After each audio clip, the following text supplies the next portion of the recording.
किसी ने सोचा भी नहीं होगा कि खालिस्तानियों के दबाव में जस्टिन ट्रूडो भारत से भिड़ने के लिए तैयार हो जाएंगे। और यही वजह है कि कई ऐसे सवाल हैं जो इन दिनों कनाडा के प्रधानमंत्री का पीछा कर रहे हैं।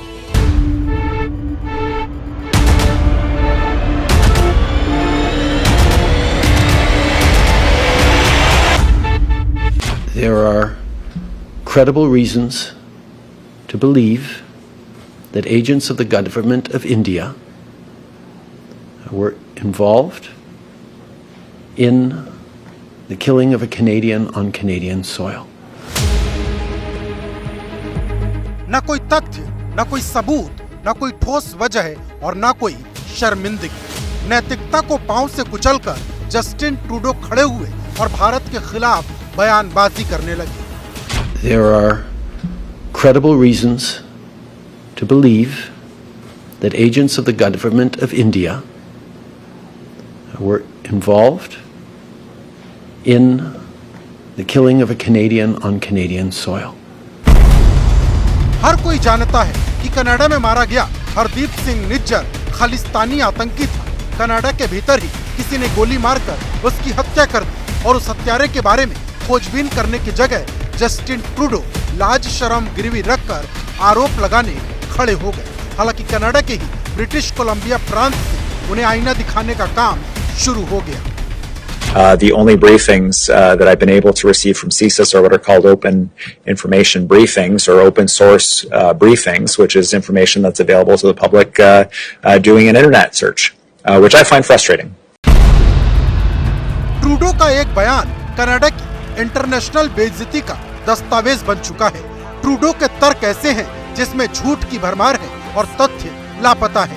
संसद में बैठकर ट्रूडो ने साजिश वाली स्क्रिप्ट तो पढ़ दी, लेकिन हर कोई जानता है इसका राइटर कौन है।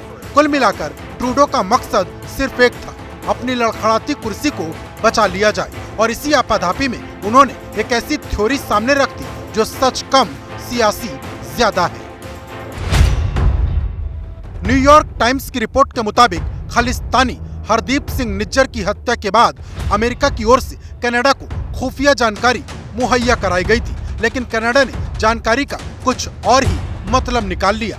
इसके बाद कनाडा के पीएम ट्रूडो ने भारत पर निज्जर की हत्या की साजिश रचने का आरोप लगा दिया। ये फाइव आइज 5 देशों की खुफिया एजेंसियों का गठबंधन है। इसमें ऑस्ट्रेलिया, कनाडा, न्यूजीलैंड, अमेरिका और यूके शामिल हैं।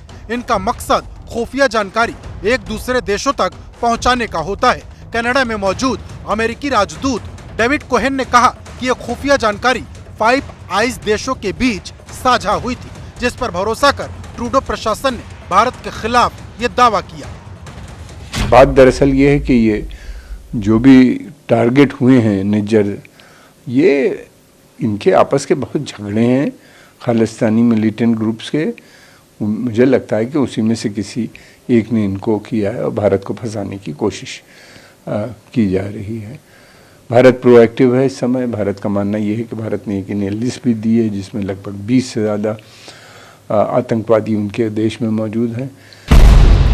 जस्टिन ट्रूडो कुर्सी बचाने के लालच में सब कुछ भूल चुके हैं। भारत जैसे देश के साथ कैसे रिश्ते रखने चाहिए इसकी मर्यादा तक लांघ चुके हैं, और ये जानते हुए भी कि उनकी इस कोशिश का अंजाम क्या होगा। ट्रूडो को अंतर्राष्ट्रीय स्तर पर अपनी बर्बादी देखने का अगर इतना ही शौक है तो बेशक इसका वो इंतजार कर सकते हैं, लेकिन खालिस्तानी मंडली पर हिंदुस्तान के अंदर और बाहर एक्शन अब और तेज हो गया है। खालिस्तानी आतंकियों पर बड़े एक्शन की तैयारी है। भारत सरकार ने तमाम एजेंसियों को निर्देश दे दिए हैं। विदेश में खालिस्तानी आतंकियों की पहचान के आदेश है। यूएस और यूके में पहचान करने के लिए कहा गया है। कनाडा, ऑस्ट्रेलिया में भी पहचान के बाद ओसीआई कार्ड रद्द करने का निर्देश है। आदेश है कि खालिस्तानियों की प्रॉपर्टी की भी पहचान की जाए। जितने भी खालिस्तानी चेहरे हैं, जितने भी उनके मोहरे हैं और जिस जिस जगह से हिंदुस्तान के खिलाफ बिसात बिछाई जा रही, हर जगह पर एक्शन की तैयारी है। कनाडा ने पहले खालिस्तानी दहशतगर्दों को शरण दी, फिर आतंकवादी की हत्या को लेकर भारत पर सवाल उठाए और अब तरह तरह की पैंतरेबाजी कर रहा। इस बीच सूत्रों से मिली जानकारी के मुताबिक भारत सरकार ने जो आदेश जारी किया, उसके साथ ही एक और बड़ा खुलासा हुआ है और ये खुलासा हुआ है एनआईए की जांच में।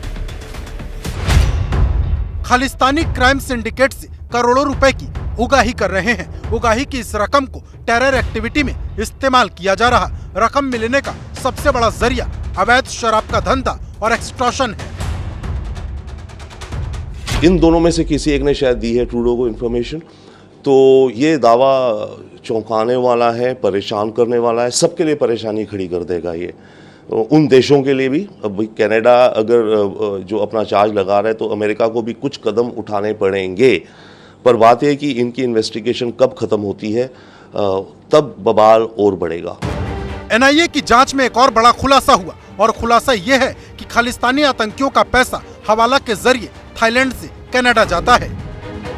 थाईलैंड के कई क्लब्स हवाला रैकेट में शामिल हैं। मनीष भंडारी नाम के एक शख्स का नाम सामने आया। थाईलैंड में कई क्लब चलाता है मनीष भंडारी। 2019 में वीरेंद्र प्रताप सिंह उर्फ काला राणा ने लॉरेंस बिश्नोई को मनीष भंडारी से मिलवाया था। मनीष भंडारी फिलहाल थाईलैंड में ही रह रहा। जब ऑपरेशन शुरू हुआ ही है तो कई और चेहरे भी बेनकाब होंगे, लेकिन सबसे पहले भारतीय जांच एजेंसियां खालिस्तानी नेटवर्क को ध्वस्त करने में जुटी हैं। इसके लिए उन पर आर्थिक स्ट्राइक की जा रही।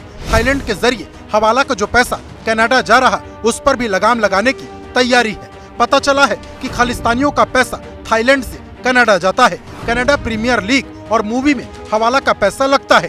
थाईलैंड के कई क्लब्स हवाला रैकेट में शामिल हैं। 2019 से 2021 के बीच 13 बार हवाला फंडिंग के सबूत मिले हैं। अब हवाला सिंडिकेट की पहचान कर इसे ध्वस्त किया जाएगा। देश के बाहर बैठे दुश्मनों पर कार्रवाई तो होनी तय है, लेकिन तय ये भी है कि देश के अंदर से जो इस खालिस्तानी एजेंडे को ताकत मिल रही, उसे भी नेस्तनाबूद किया जाए। ये तस्वीर चंडीगढ़ की है, जहां एनआईए ने खालिस्तानी गुरपतवंत पन्नू के खिलाफ बड़ी कार्रवाई करते हुए सेक्टर 15 में उसके घर को जब्त कर लिया। पन्नू लगातार आतंकी गतिविधियों में शामिल रहता है। चंडीगढ़ की कोठी के 1/4 हिस्से को एनआईए ने जब्त किया। एनआईए की टीम लगभग आधे घंटे मौजूद रही और घर के बाहर नोटिस बोर्ड लगा दिया। इसी तरह अमृतसर के खानकोट गांव में पन्नू की 46 कनाल एग्रीकल्चर लैंड जब्त की गई। पहली बार भारत और कनाडा के रिश्ते इतने तल्ख हुए हैं, और वो भी एक आतंकी को लेकर। उसकी टाइमिंग भी इस वजह से खास है क्योंकि ये ऐसा वक्त है जब सभी देश आतंक और आतंकवादियों के खिलाफ वैश्विक लड़ाई की बात कर रहे, और कनाडा का जो रुख है उसको लेकर गुस्सा चारों तरफ है।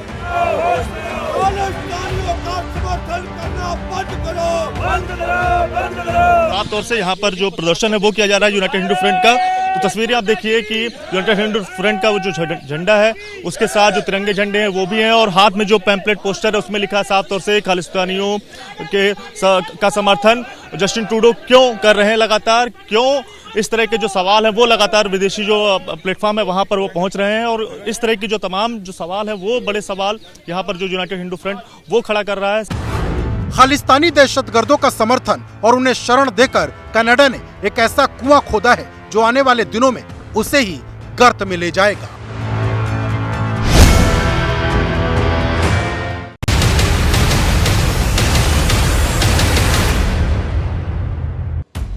खबरों की तह तक जाना और सच खोज के लाना ताकि आप रहें आगे।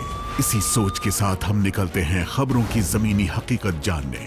मणिपुर से लगातार कई दिन तक खबरें पहुंचाना हो, या फिर हरियाणा में भड़की हिंसा के हर पहलू को सबके सामने लाना हो, हम बिना थके आप तक खबरें पहुंचाते रहे।